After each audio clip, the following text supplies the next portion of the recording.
Here we are on the 13th tee at Winding Hills. This is our signature hole, what I refer to as our signature hole for several reasons. Absolutely a beautiful tee shot going off into the distance. When you hit a shot off of here, it feels like the ball's going to go into endless flight.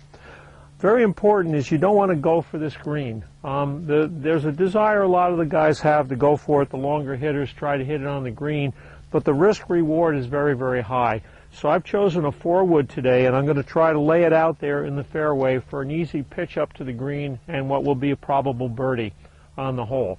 Too much risk to go over the tree. Also, it can get dangerous out here if the people in front of you aren't totally clear.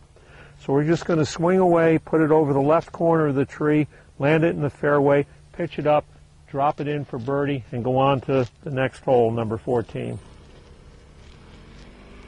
And just take a minute here. Get a little feeling for this. Okay, here we go.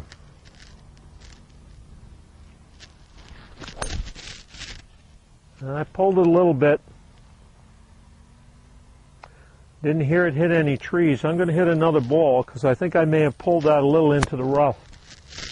So we're going to try one more. Probably got a little anxious on that one.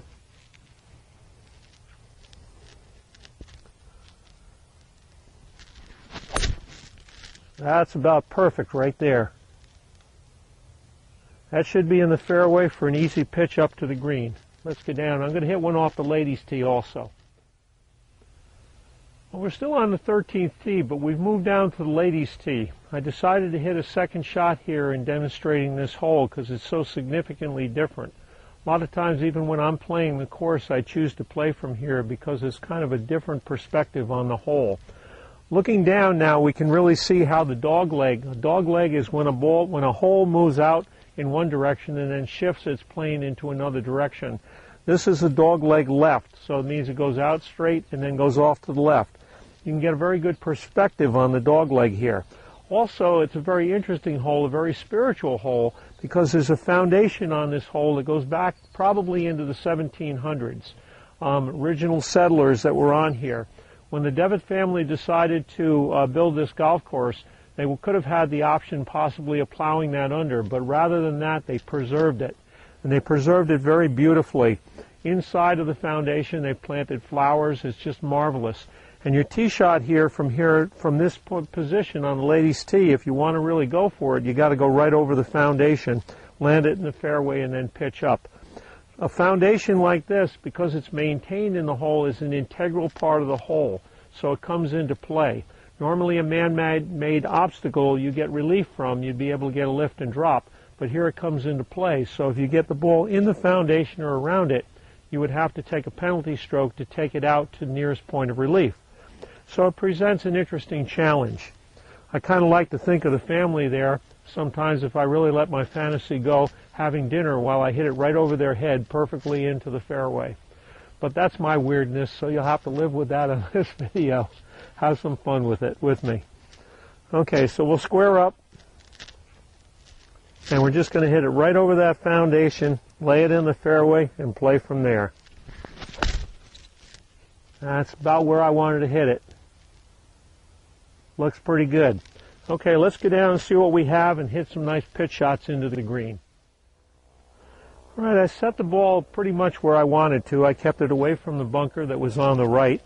I have a nice little shot going in now. I'm going to have to go over a bunker here, which is a greenside bunker. Actually, there's two greenside bunkers, one a little shorter, one a little longer.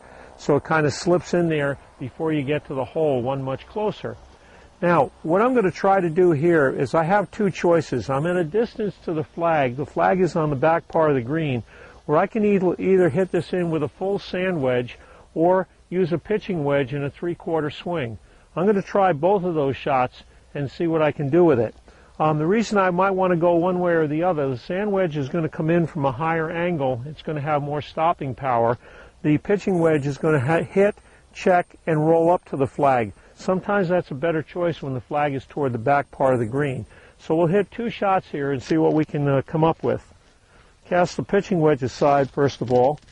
So a sand wedge, remember folks, doesn't only have to be used from sand bunkers. It's a deeper face club, has more loft, so you can use it anywhere on the golf course. You have to be a little cautious with a sand wedge because, as I pointed out in an earlier video, it has a higher back flange, so it's a little bit easier to chunk.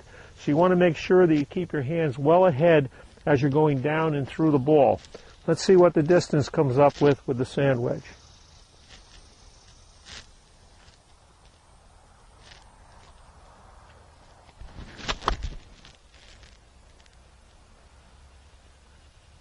Maybe a little long. I think it's on the back edge of the green, but it was a pretty good shot. It was right at the flag. Took a nice divot there. You want to remember it's okay to take divots on a golf course. Golf course grass is made to take divots out of, but please replace the divots afterwards. I'm going to hit another shot and then I'll grab the divot, bring it back, and replace it a little bit after we're done with this taping. Okay, let's try one now with the pitching wedge, and you'll see that my swing on the sand wedge was pretty full. Pitching wedge is less than a full shot. So when you take less than a full shot, we're going to go back to the concept of press, back, brush. We're going to use that mantra, and we're going to hit down and through the ball and see what kind of distance control we can get with the pitching wedge from here. About a 3/4 swing. Press, back, brush. That looks pretty good. Should roll up to the flag. Okay, we look pretty good. Both of those are playable for a par, maybe a birdie with one of them. So we'll finish this taping. I'll go up and replace the divots, and then we'll go on and see if we can make a birdie on this hole. I want to just stop at this point and talk about what would happen if the ball was to be hit in the foundation or around the foundation and you couldn't play the ball.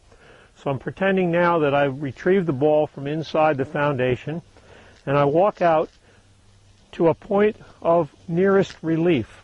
So nearest relief would include any relief from these bushes. You don't have to drop it here where you'd hit the bushes. You get relief because they're plantings based on accenting the foundation. So I'd come out to where I could have a free swing, no closer to the hole. So once I judged that, then what I would do is I would mark my ball, or mark the position of nearest relief. I would then get 2 club lengths. You could take your driver to do this if you want. You can take any club, but I would take 2 club lengths no closer to the hole. Now in this situation, if I were to get onto the cart path, if I went on to the cart path, I could get relief from that too. So this could be a very tricky decision made in a golf tournament of exactly what to do. That's why they have rules officials in golf tournaments, to figure out what the player wants to do with the situation. What I'm going to do is just take about 1 club length here. Then what you would do if you were playing in tournament play, you would hold your arm out to the right and drop the ball. That's so you can't affect it. Now what happened is I just dropped it into a divot hole. So that would have been a problem for the player, but most of the pros on tour could handle that with no difficulty. Because we're playing recreational golf and you'll never play in a USGA event, what I'm going to allow you to do while you're learning the game is cheat a little bit and get a good lie. One of the reasons I say that is any tournament you're going to be playing in is probably going to be a scramble. And in a scramble golf tournament, you're allowed to improve your lie. So I wouldn't get too racked up on the rules of golf there. You're out here to have fun, enjoy yourself. So take a little bit of advantage there and know that you're really breaking the rules, but you're breaking the rules for the freedom of play in having a recreational, beautiful day on the golf course. We'll go up and see what we can do with that putt now. Okay, my shot came in a little bit to the right of the hole. I repaired my ball mark and found that I actually, the green tips from left to right here, and I didn't really take that into consideration. I have a little bit of an uphill putt here, a little bit of left to right break. So I'm going to square the blade, keep my mantra in my head, stay steady over the ball. I'm going through shadows which can be deceiving. You have to take that into consideration when you're hitting. It's going to give you a little bit of difficulty with your judgment of distance and your judgment of speed on the putt. I'm going to tell myself I'm uphill, let my intuitive sensibility take the ball to the hole, and it'll drop in probably on the left side of the cup.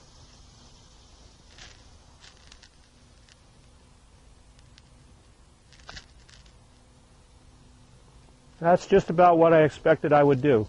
So that was a good hole. Had a lot of fun shooting that. See you on the next tee.